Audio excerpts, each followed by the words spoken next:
So I don't think it's a controversial statement to say that DC's attempts at establishing a viable cinematic universe have been hit or miss. And for a long time, I really felt that there was no hope for Warner Brothers when it came to making superhero movies and shows. It was the same old story. The films were too dark and gritty, they missed the point of the characters, or in the case of the CW shows, they went from promising to just plain low-budget soap opera drivel. But then, in 2017, Wonder Woman came out. Okay, I thought to myself, so they got lucky and they hit the mark with this one. Then, a year later, Aquaman, and it was awesome. Shazam and the new Suicide Squad all did well at the box office and with fans, though those were not to my personal taste. Then I saw The Batman, and it clicked. DC is back. To be honest, after Batman v Superman, I'd given up all hope. But The Batman is so good, and the potential for great sequels and spin-offs is so great that I have to admit I was wrong, and I've never been more glad not to be right. But there's still one thing missing.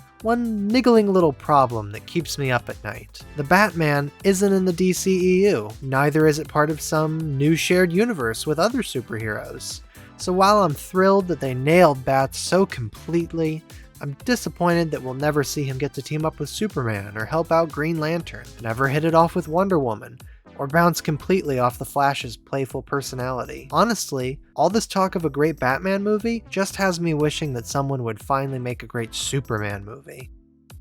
Think about it. We get another Bat sequel, then a good first Superman film, we have an awesome Wonder Woman 3, and then we cross them all over in a mini Justice League origin movie. I know, that plays all kinds of havoc with continuity, but even if you just did a new Superman flick set in the same universe, the crossover film would be so great. And you could just build it out from there. Have that Blue Beetle movie come out, then have him team up with Supes in a future sequel. Or some other hero. My point is, having no master plan moving forward limits the storytelling potential of these characters. Most of whom, may I remind you, were created with the idea of them all being in a shared universe to begin with. Because DC doesn't have a plan, we can't see Gal Gadot's Wonder Woman team up with Robert Pattinson's Batman, and that's just sad. And I know, the reason DC doesn't have a master plan is because that very strategy got them in trouble starting back with Batman v Superman and Man of Steel. And then again with Justice League. Turns out cramming your movies so full of sequel bait that they forget to, make a good movie is a problem. And I do think that backing off from that and focusing more on the individual projects has been beneficial for them. But now we have good movies again, and it does look like at least half the movies currently slated to come out in the next few years will be good. So I think it's time for the executives over at Warner Bros. And DC to round up the creatives and put them in several meetings to really hash out where this whole thing is going. Now, I'm not saying you need to take the Marvel approach, where every single project is now part of a greater whole. That method has its own problems, but that's a whole nother video. I think there's room for a healthy mix of both. In fact, I think that's the only sustainable way forward. Having a nice array of shows and movies that are interconnected and where the characters are free to mate up and interact is great, and leads to some of the best stories in comics and in superhero movies. But you know what else leads to some of the best stories? Weird little offshoots that are free to do their own thing, unrestricted by continuity or what's come before. This might be off topic, but do you guys remember that weird little superhero show from the 90s? You know, that one that was made to promote Batman Returns? It had weird little ideas too, like giving Mr. Freeze a tragic backstory, or introducing that odd Harley Quinn character. I think it was called Batman the Animated Series. Perhaps you've heard of it. If they hadn't been allowed to do their own thing and experiment, then we wouldn't have even half the cool things we have in Batman canon today. However, the good news is that DC already seems to be doing this. I mean, look at all the awesome projects we have coming up in the next few years.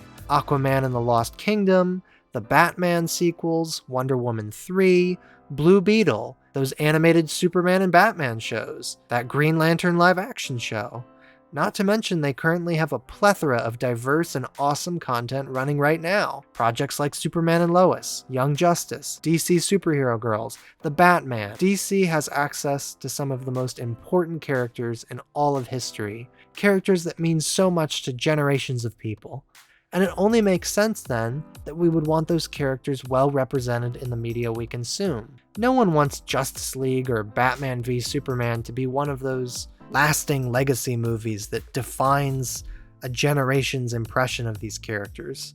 And the good news is that it most certainly won't be. DC is already well on its way to a new golden age on the silver and small screens. And I, for one, can't wait to look back in a few years and see where it all started. It's a really exciting time to be a DC fan. Hey, thanks for watching the video. If you liked it, then be sure to check out the rest of my channel, where I review comics, cartoons, movies, books, all kinds of media, and maybe consider subscribing. And if you really like what I do here, then please consider supporting me on Patreon.